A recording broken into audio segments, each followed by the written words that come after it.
नमस्कार दोस्तों, स्वागत है आप सभी का आपके अपने YouTube चैनल पर। दोस्तों, आज से एक नई श्रृंखला प्रारंभ करने जा रहे हैं। जो मनोविज्ञान में पुरानी भर्ती परीक्षा में जो भी पेपर हुए थे, उन पेपर में जो भी पुराने प्रश्न हैं, उन प्रश्नों को आपको है वो मैं इस वीडियो श्रृंखला के माध्यम से उपलब्ध करवाने जा रहा हूँ। आपको प्रतिदिन मनोविज्ञान से संबंधित 15 महत्वपूर्ण प्रश्न मिलेंगे। आज की इस श्रृंखला को प्रारंभ करते हैं। पहला प्रश्न आपके सामने है, शैशव अवस्था की विशेषता नहीं है। साथियों, अगर हम बात करें जो मानव का विकास है, तो उसमें जो मानव की जो अवस्थाएं हैं उनको 4 भागों में विभाजित किया गया है, जिनमें सबसे पहली अवस्था आती है शैशव अवस्था। और इस शैशव अवस्था का जो सामान्य कार्यकाल है वो माना गया है 0 से 5 या 6 वर्ष। इनमें से जो कौन सी विशेषता है वो शैशव अवस्था की नहीं है? अतार्किक चिंतन, खतरनाक काल, मूल प्रवृत्ति व संवेगों की अभिव्यक्ति या टोली आयु।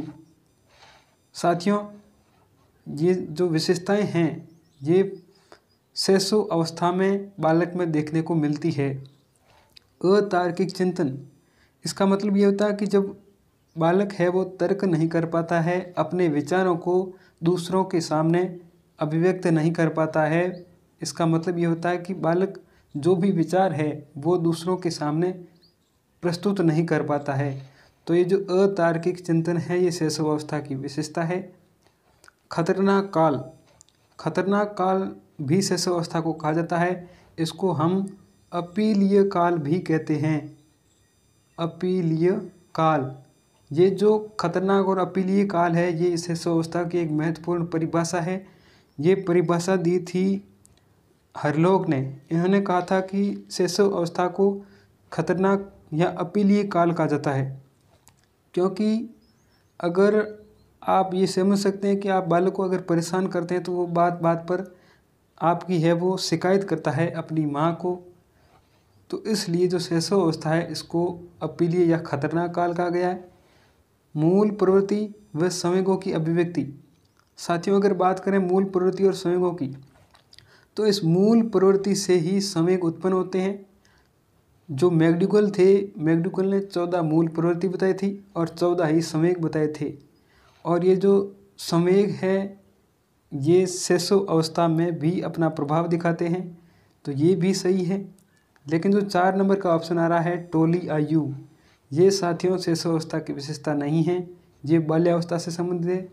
टोली आयु को हम है वो गैंग एज भी कहते हैं। गैंग एज, क्योंकि जो बाल्यावस्था होती है उसमें बालक अपनी जो आयु है उसी आयु वर्ग के बालकों के साथ में घूमना प्रारंभ कर देते हैं। इसीलिए जो बाल्यावस्था है उसको टोली आयु कहा जाता है। तो इस पहले प्रश्न का सही जवाब ऑप्शन नंबर चौथा टोली आयु होगा।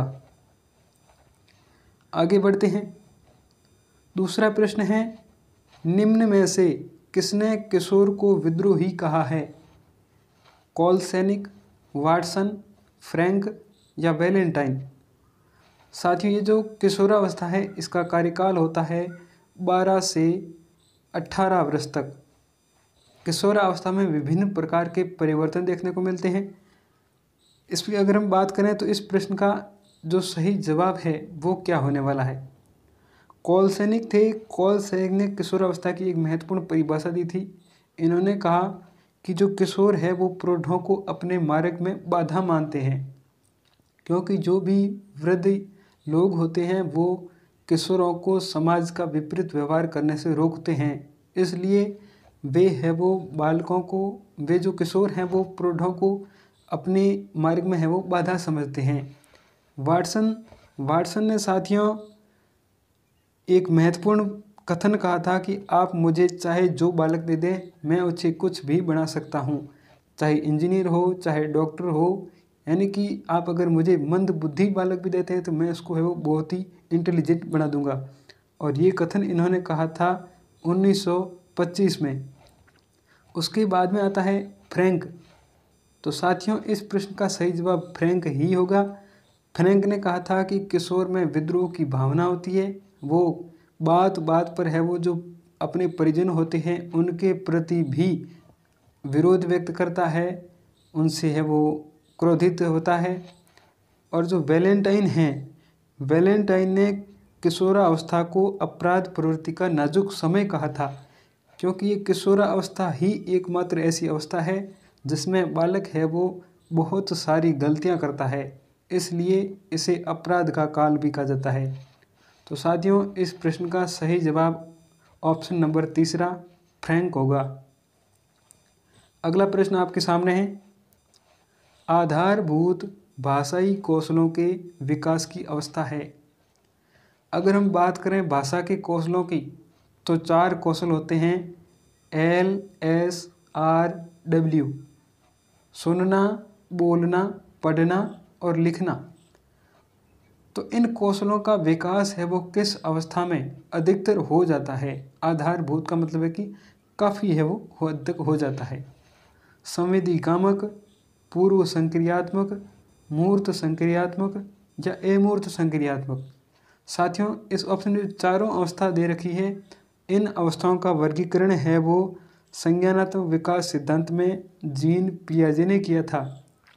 और पियाजे ने अपने इस सिद्धांत में टोटल 4 अवस्थाएं बताई थी। आप इस इंद्रिय गामक, जो संवेदी गामक अवस्था है, इसको इंद्रिय गामक अवस्था भी कह सकते हैं। और इस इंद्रिय गामक अवस्था का जो कार्यकाल है वो 0 से 2 वर्ष तक माना जाता है। अगर बात करें पूर्व संक्रियात्मक अवस्था की तो इसका कार्यकाल माना जाता है 2 वर्ष से 7 वर्ष तक। मूर्त संक्रियात्मक अवस्था का कार्यकाल 7 वर्ष से 11 वर्ष तक माना जाता है। और अमूर्त संक्रियात्मक जो अवस्था है इसका कार्यकाल 11 वर्ष से ऊपर माना जाता है। ये जो चारों अवस्थाएं हैं, इनमें से कौन सी अवस्था है जिसमें जो भाषा के कौशल है उनका आधारभूत विकास हो जाता है? तो साथियों, इस प्रश्न का सही जवाब ऑप्शन नंबर दूसरा पूर्व संक्रियात्मक अवस्था होगा। अगर बात करें भाषाई कौशलों के पूर्ण विकास की तो वो होता है मूर्त संक्रियात्मक अवस्था में। जो मूर्त संक्रियात्मक अवस्था है इसको अपन बाल्य अवस्था भी मान सकते हैं। अमूर्त संक्रियात्मक अवस्था को औपचारिक संक्रियात्मक अवस्था भी कह सकते हैं। और ये है वो किशोरावस्था से संबंधित होती है। तो साथियों, इस प्रश्न का सही जवाब ऑप्शन नंबर दूसरा होगा। आगे बढ़ते हैं, अगला प्रश्न, एक बालक जो घर व विद्यालय समायोजन नहीं कर पाता है वह है। साथियों, समायोजन क्या होता है? समायोजन का मतलब होता है कि जो भी वातावरण होता है, यानी कि जो विपरीत परिस्थिति होती है, उस विपरीत परिस्थिति में अपने आप को उसी परिस्थिति के अनुकूल बनाना, इसे ही हमें वो समायोजन कहते हैं। जैसे कि आप जो रेगिस्तानी क्षेत्र से आते हैं जहाँ पर बहुत गर्मी होती है, आप अगर माउंट आबू घूमने के लिए जाते हैं तो वहाँ पर बहुत ही सर्दी होती है, लेकिन फिर भी आप उस वातावरण के अनुकूल अपने आप को ढाल लेते हैं, ये समायोजन है। जैसे कि आप इस ऑप्शन में देख सकते हैं कि जो समायोजन है वो किस अवस्था में बालक नहीं कर पाता है, बाल्यावस्था, किशोरावस्था, शैशवावस्था या वयस्क अवस्था। तो साथियों, इस प्रश्न का सही जवाब ऑप्शन नंबर दूसरा किशोरावस्था होगा, क्योंकि किशोरावस्था में जो बालक है वो अपने आप को समायोजित नहीं कर पाता है। इसीलिए स्टैनले हॉल ने किशोरावस्था को आंधी तूफान का काल कहा था, क्योंकि किशोरावस्था में विभिन्न प्रकार के शारीरिक परिवर्तन देखने को मिलते हैं। आगे बढ़ते हैं, अगला प्रश्न, निम्नलिखित में से कौन सा बुद्धि का सिद्धांत हावर्ड गार्डनर द्वारा दिया गया था? एक कारक सिद्धांत, द्विकारक सिद्धांत, समूह कारक सिद्धांत या बहुबुद्धि सिद्धांत। साथियों, अगर हम बात करें तो जो एक कारक सिद्धांत है वो दिया था अल्फ्रेड बिने, इन्होंने दिया था 1903 में। और इन्होंने बताया था कि बुद्धि एक अविभाज्य इकाई है, बुद्धि को अलग अलग भागों में विभाजित नहीं कर सकते। और ये जो द्विकारक सिद्धांत है, इस सिद्धांत का प्रतिपादन किया था स्पीयरमैन ने 1904 में। और इन्होंने कहा कि बुद्धि भाज्य इकाई है। इन्होंने बुद्धि के दो कारक बताए थे, एक था एस कारक और एक था जी कारक। एस को हम कहते हैं विशिष्ट कारक और जी को कहते हैं सामान्य कारक। और उसके बाद में आता है समूह कारक सिद्धांत। समूह कारक सिद्धांत दिया था थ्रिस्टन ने, और ये सिद्धांत इन्होंने दिया था 1938 में। और इन्होंने इस समूह कारक सिद्धांत में टोटल है वो 13 कारक बताए थे, लेकिन इनमें से केवल 7 ही कारक हैं जो बहुत ही महत्वपूर्ण हैं। उसके बाद में आता है बहुबुद्धि सिद्धांत।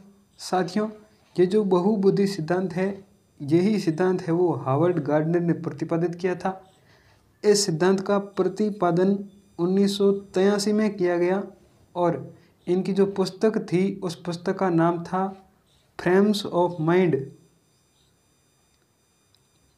फ्रेम्स ऑफ माइंड, इस पुस्तक में इन्होंने इस सिद्धांत का प्रतिपादन किया था। और वर्तमान में अगर बात करें तो इस सिद्धांत में टोटल 9 प्रकार है। और इस सिद्धांत से संबंधित एक प्रश्न परीक्षा में हर पेपर में पूछा जाता है। आगे बढ़ते हैं। निम्नलिखित में से कौन सा तत्व अभिप्रेरणा चक्र से संबंधित नहीं है? साथियों, अभिप्रेरणा चक्र, इस चक्र में अगर बात करें तो सबसे पहले नंबर पर जो शामिल है वो है आवश्यकता, जिसको हम कह सकते हैं नीड।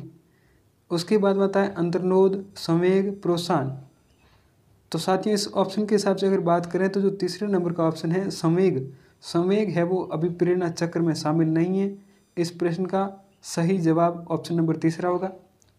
अभिप्रेरणा चक्र में सबसे पहले नंबर पर आता है आवश्यकता, जिसको हम इंग्लिश में नीड कहते हैं। उसके बाद में आता है चालक, चालक को हम अंतर्नोद, प्रणोद भी कह सकते हैं और इंग्लिश में इसको कहते हैं डी से हम डिनोट करते हैं, मतलब ड्राइव, चालक। और उसके बाद आता है प्रोत्साहन, जिसको हम आई से लिखते हैं, इसको कहते हैं इंटेंसिव। तो इस अभिप्रेरणा चक्र में सबसे पहले नंबर पर आवश्यकता होती है, उसके बाद में चालक होता है और उसके बाद में प्रोत्साहन होता है। आपको सामान्य से ध्यान रखना है NDI, ये तीनों पॉइंट अभिप्रेरणा चक्र में शामिल होते हैं। लेकिन जो डेसी महोदय थे, एक मनोवैज्ञानिक थे, इन्होंने इस अभिप्रेरणा चक्र में एक चौथा प्रकार भी शामिल किया और वो था संज्ञान। अगर आपसे ये पूछा जाए कि डेसी के अनुसार अभिप्रेरणा चक्र में कौन कौन से तत्व शामिल हैं, तो आपको चारों तत्व ध्यान रखने हैं। आगे बढ़ते हैं साथियों। अगला प्रश्न है, एक बालक बोर्ड परीक्षा के लिए कठिन परिश्रम कर रहा है। उसके पिता ने उसे अच्छे अंक आने पर मोटरसाइकिल देने का वादा किया है, इसका अर्थ है। साथियों, अगर बात करें तो ये प्रश्न है वो अभिप्रेरणा से संबंधित है। और अभिप्रेरणा से संबंधित एक प्रश्न परीक्षा में, एक नहीं 2 प्रश्न है वो परीक्षा में पूछे जाते हैं। तो अभिप्रेरणा के मुख्य प्रकार 2 हैं, एक होती है आंतरिक अभिप्रेरणा और एक होती है बाह्य अभिप्रेरणा। आंतरिक अभिप्रेरणा का मतलब क्या होता है? यानी कि जब हम स्वयं की इच्छा से करते हैं, हमारे ऊपर किसी भी प्रकार का कोई बाह्य दबाव नहीं होता है, किसी भी प्रकार का कोई प्रभाव नहीं होता है, उसको कहते हैं आंतरिक अभिप्रेरणा। स्वयं की इच्छा से करते हैं, आनंद प्राप्ति के लिए करते हैं, वो होती है आंतरिक अभिप्रेरणा। जब बाह्य रूप से कोई प्रभाव होता है, पुरस्कार के कारण करते हैं, तो उसे हम कहते हैं बाह्य अभिप्रेरणा। और इस प्रश्न में अगर हम बात करें तो छात्र को उसके पिता ने ये वादा कर रखा है कि अगर वो परीक्षा में अधिक अंक या फिर अच्छे अंक हासिल करता है तो उसे मोटरसाइकिल दी जाती है। तो मोटरसाइकिल क्या है? एक प्रकार से पुरस्कार है। और पुरस्कार है वो किस में दिया जाता है? पुरस्कार दिया जाता है बाह्य अभिप्रेरणा में। तो इस प्रश्न का सही जवाब ऑप्शन नंबर दूसरा होगा। अगला प्रश्न, डिस्कैलकुलिया नामक अधिगम अक्षमता संबंधित है। साथियों, अधिगम से संबंधित जो विभिन्न प्रकार के रोग हैं या फिर हम कह सकते हैं कि विकार हैं, उनसे संबंधित परीक्षा में एक प्रश्न 100% पूछा जाता है, जैसा कि आपने देखा था रीट 2021 के पेपर में भी एक प्रश्न आया था। तो डिसकैलकुलिया नामक अधिगम अक्षमता है वो किससे संबंधित है? मानसिक विकार से, गणितीय विकार से, पठन विकार से या व्यवहारात्मक विकार से? साथियों, अगर डिसकैलकुलिया की बात करें तो ये एक प्रकार का गणितीय विकार है। इसमें जो बालक है वो गणितीय संक्रियाएं नहीं समझ पाता है, जो जोड़ बाकी गुणा भाग होता है वो नहीं कर पाता है। तो इस प्रश्न का सही जवाब ऑप्शन नंबर दूसरा गणितीय विकार होगा। पठन विकार को हम कहते हैं डिसलेक्सिया। इसमें बालक है वो पढ़ने में है वो समस्या महसूस करता है, सही प्रकार से उच्चारण नहीं कर पाता है, सही ध्वनि नहीं निकल पाता है। इस प्रश्न का सही जवाब ऑप्शन नंबर दूसरा होगा। अगला प्रश्न है, प्रयास व त्रुटि का सिद्धांत किसके द्वारा प्रतिपादित किया गया? साथियों, ये प्रयास और त्रुटि का सिद्धांत है वो अधिगम से संबंधित है, यानी कि अधिगम का एक सिद्धांत है प्रयास और त्रुटि। तो इस सिद्धांत का प्रतिपादन किसने किया था? स्किनर, पावलोव, थॉर्नडाइक या हल? तो साथियों, इस प्रश्न का जो सही जवाब है वो ऑप्शन नंबर तीसरा थॉर्नडाइक होगा। इन्होंने इस सिद्धांत का प्रतिपादन किया था 1898 में। और जो थॉर्नडाइक है इन्होंने इस सिद्धांत में जो बिल्ली थी, बिल्ली पर प्रयोग किया था, और जो पिंजरा था उस पिंजरे को खोलने के लिए बिल्ली है वो कई तरीके से प्रयास करती है। इसी कारण इस सिद्धांत को प्रयास और त्रुटि का सिद्धांत कहा जाता है। अगर बात करें तो स्किनर की, स्किनर ने सिद्धांत दिया था जिसे हम कहते हैं क्रिया प्रसूत सिद्धांत, और स्किनर ने चूहे पर प्रयोग किया था, और जो चूहे को बंद करने के लिए बॉक्स प्रयोग में दिया था उस बॉक्स को स्किनर बॉक्स कहा जाता है। अगर बात करें पावलोव की, तो पावलोव है वो एक रूसी शरीर क्रियाशास्त्री थे। इन्होंने कुत्ते की जो लार ग्रंथि है उसका ऑपरेशन किया, और जो कुत्ते है में जो लार है वो किस प्रकार से उत्पन्न होती है, किस प्रकार से उसमें अनुबंधन होता है, उसके बारे में प्रयोग किया। इसी कारण इनको है वो 1904 में इसी सिद्धांत के लिए एक नोबेल पुरस्कार दिया गया था। अगर बात करें सीएल हल की, तो सीएल हल ने प्रबलन सिद्धांत दिया था जिसमें इन्होंने एक महत्वपूर्ण सूत्र दिया था SOR। एस का मतलब होता है कि उद्दीपक, ओ का मतलब होता है प्राणी, और आर का मतलब होता है अनुक्रिया। हल ने यह कहा कि प्राणी है वो कोई भी उद्दीपक देखने के बाद में ही क्रिया करता है। तो इस प्रश्न का सही जवाब ऑप्शन नंबर तीसरा। आगे बढ़ते हैं, अगला प्रश्न आपके सामने है, व्यक्तिगत भिन्नता का ज्ञान अध्यापक को मदद करता है। साथियों, व्यक्तिगत भिन्नता का मतलब क्या होता है? यानी कि जो कोई भी दो बालक होते हैं वो बालक किसी भी रूप में समान नहीं होते हैं।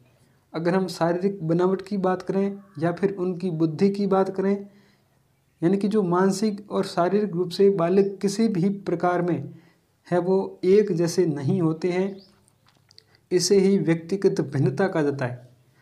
और इस व्यक्तिगत भिन्नता का जो ज्ञान है वो अध्यापक को किस प्रकार से मदद कर सकता है? कक्षा में अनुशासन बनाए रखने में, छात्रों के गृह कार्य के मूल्यांकन में, शिक्षण अधिगम क्रियाओं की योजना बनाने में, या कक्षा में आवश्यक व्यवस्था बनाए रखने में। तो साथियों, ऑप्शन के हिसाब से बात करें तो ये चारों ही ऑप्शन सही है, लेकिन साइकोलॉजी में आपको प्रश्न का उत्तर देते समय जो सबसे कहते हैं कि जो परसेंट में सबसे अधिक माना जाने वाला उत्तर आपको करना होता है। तो इस प्रश्न का सही जवाब ऑप्शन नंबर 3 होगा, यानी कि जो शिक्षक है उसको संपूर्ण जो शिक्षण प्रक्रिया है उसमें व्यक्तिगत भिन्नता से बहुत मदद मिलती है। इसके माध्यम से शिक्षक जो अपनी पाठ्य वस्तु है, पाठ योजना है, उसको है वो प्रभावशाली बनाता है। जैसे कि कक्षा में मंदबुद्धि बालक है या प्रतिभाशाली बालक है तो सभी को एक साथ लेकर के उसी प्रकार की पाठ योजना बनाने का प्रयास करता है। तो ये जो व्यक्तिगत भिन्नता है वो शिक्षण अधिगम क्रियाओं की योजना बनाने में शिक्षक को मदद करती है। आगे बढ़ते हैं। अगला प्रश्न है, एनसीएफ 2005 का मार्गदर्शक सिद्धांत नहीं है। साथियों, एनसीएफ का पूरा नाम है नेशनल करिकुलम फ्रेमवर्क, और इस एनसीएफ के कारण है वो शिक्षा में विभिन्न प्रकार के बदलाव आए और जो नई व्यवस्था है वो प्रारंभ हुई थी। तो इसमें कौन सा सिद्धांत है जो एनसीएफ 2005 में नहीं दिया गया? सर्वांगीण विकास, शिक्षा को जीवन से जोड़ना, परीक्षा को कक्षा कक्ष से जोड़ना, या पाठ्य पुस्तक केंद्रित शिक्षा। सर्वांगीण विकास का मतलब ये होता है कि बालक है वो पढ़ने के साथ साथ विभिन्न प्रकार की खेल कूद गतिविधियाँ, सारे जो सांस्कृतिक कार्यक्रम हैं सभी में भाग ले, और शिक्षा को जीवन से जोड़ना यानी कि कोई भी विद्यार्थी ऐसा न हो जिसको शिक्षा न मिले। परीक्षा को कक्षा कक्ष से जोड़ना, जो भी परीक्षा है उन परीक्षा में इस प्रकार के प्रश्न पूछे जाएं कि बालक है वो कक्षा कक्ष की गतिविधि में अपने को सहज महसूस करे। चौथा ऑप्शन है पाठ्य पुस्तक केंद्रित शिक्षा। साथियों, इस प्रश्न का सही जवाब ऑप्शन नंबर 4 ही होगा। एनसीएफ 2005 पाठ्य पुस्तक केंद्रित शिक्षा की वकालत नहीं करता है। एनसीएफ 2005 में जो मेन बात थी वो यही थी, जो बाल केंद्रित शिक्षा है यानी कि जो शिक्षा का केंद्र बिंदु है वो बालक होना चाहिए। बालक के अनुसार ही और उसकी आयु के अनुसार ही आप देख सकते हैं जो समय समय पर पाठ्यक्रम में बदलाव किए जाते हैं। ये बाल केंद्रित शिक्षा का ही एक प्रकार से प्रभाव है। अगला प्रश्न, आरटीई 2009 के अनुसार कौन सा दायित्व शिक्षक का नहीं है? साथियों, अगर बात करें आरटीई 2009 की, इसको हम कह सकते हैं शिक्षा का अधिकार अधिनियम 2009, और ये पूरे भारत में 1 अप्रैल 2010 से वो लागू हुआ था। तो इसमें जो कौन सा दायित्व है वो शिक्षक का नहीं है? प्रति सप्ताह 45 कालांश, प्रत्येक बालक का अधिगम रिकॉर्ड रखना, नियमित रूप से नहीं आना, या चुनाव में ड्यूटी लगाना। साथियों, अगर आरटीई की बात करें तो इसमें टोटल है वो 38 धाराएं हैं। इनमें से एक जो धारा है 23 नंबर की धारा, उसमें है वो शिक्षक के कर्तव्य दे रखे हैं कि शिक्षक को कौन कौन से कर्तव्यों का पालन करना पड़ेगा। तो इसमें अगर हम बात करें तो जो ऑप्शन नंबर 3 है ये सही है। नियमित रूप से नहीं आना ये शिक्षक का कर्तव्य नहीं है। शिक्षक को नियमित रूप से विद्यालय में आना होगा। और ये जो धारा 27 है उसमें ये लिख रखा है कि चुनाव में ड्यूटी लगाई जा सकती है, आपात स्थिति में भी शिक्षक को लगाया जा सकता है। लेकिन जो पहले पल्स पोलियो में शिक्षक को लगाया जाता था वो वर्तमान में नहीं लगाया जाता है। अगला प्रश्न, प्रगतिशील बाल केंद्रित शिक्षा अवधारणा है? जेम्स ड्रेबर, जॉन डीवी, पियाजे, किलपैट्रिक। तो साथियों, प्रगतिशील जो बाल केंद्रित शिक्षा है ये जॉन डीवी की अवधारणा थी। जॉन डीवी के कारण ही जो आप देख सकते हैं जो वर्तमान आधुनिक शिक्षा में विभिन्न प्रकार के बदलाव हुए हैं वो जॉन डीवी से ही प्रारंभ हुए थे। इन्होंने शिक्षा का जो प्रमुख केंद्र है वो बालक को माना, बाल केंद्रित शिक्षा की वकालत की थी। जीन पियाजे की बात करें तो इन्होंने संज्ञानात्मक विकास सिद्धांत दिया था। आगे बढ़ते हैं साथियों। अगला प्रश्न, क्रियात्मक अनुसंधान का क्षेत्र नहीं है? बाल व्यवहार, पाठ्यक्रम सहगामी क्रिया, शैक्षणिक सिद्धांत निर्माण। साथियों, क्रियात्मक अनुसंधान क्या होता है कि जब भी कोई विद्यालय में समस्या पैदा हो जाती है उस समस्या का तत्काल समाधान करने के लिए एक अनुसंधान किया जाता है, उसी को हम क्रियात्मक अनुसंधान कहते हैं। और ये विद्यालय स्तर पर ही किसी शिक्षक के द्वारा किया जाता है। तो इसमें बाल व्यवहार भी शामिल होता है। बालक का व्यवहार अगर सही नहीं है तो उसके संबंध में भी अनुसंधान किया जाता है कि क्या कारण है जिसके कारण बालक इस प्रकार का व्यवहार करता है। पाठ्य सहगामी क्रिया भी होती है। पाठ्य सहगामी क्रिया का मतलब होता है कि जो खेल है, सांस्कृतिक गतिविधियां हैं, शैक्षणिक कार्यक्रम भी होते हैं। लेकिन जो सिद्धांत निर्माण है ये क्रियात्मक अनुसंधान का क्षेत्र नहीं है। ये क्षेत्र है मौलिक अनुसंधान का।